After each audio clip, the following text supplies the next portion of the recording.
butter, kalahati lang. Ayan, kasi kaunti lang naman lulutuin ko.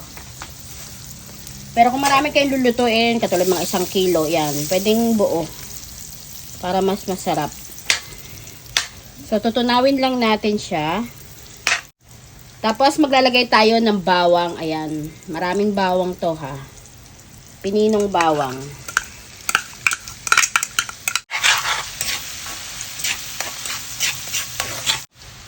Sunod, maglalagay ako tomato paste. Siguro mga 1 kutsara lang. Kaunti lang. Yan. Kaunting oyster sauce. Yan. Okay, mga 1 kutsara lang din. Lagay na tayo ng paminta. Tapos, maglalagay din tayo ng sugar. Kaunti lang. Ayan.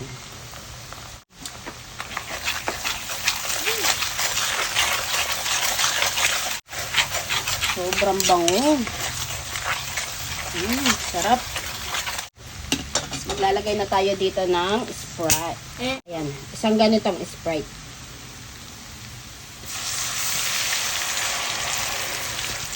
Ayan.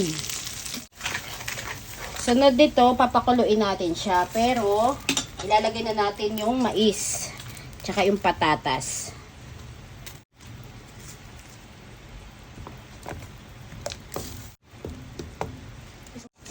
At syempre, isasabay na rin natin yung ating alimasag sa pagpapakulo. So, papakuluan lang natin ito mga 15 minutes.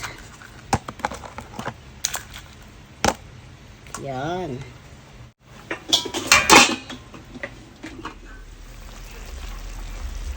Sobrang bango. Ayan. Ganyan na siya after 15 minutes nagpapapakulo. So, tingnan natin kung malambot na yung ating patatas at yung mais ha. So, hahaluin lang natin, dandahan. Ayan. Grabe, sobrang bango. Patis na lang yung pampalasa ko. Ayan. Ayan. Dandahan. Grabe, sobrang bango. Lalagay ko na itong tahong.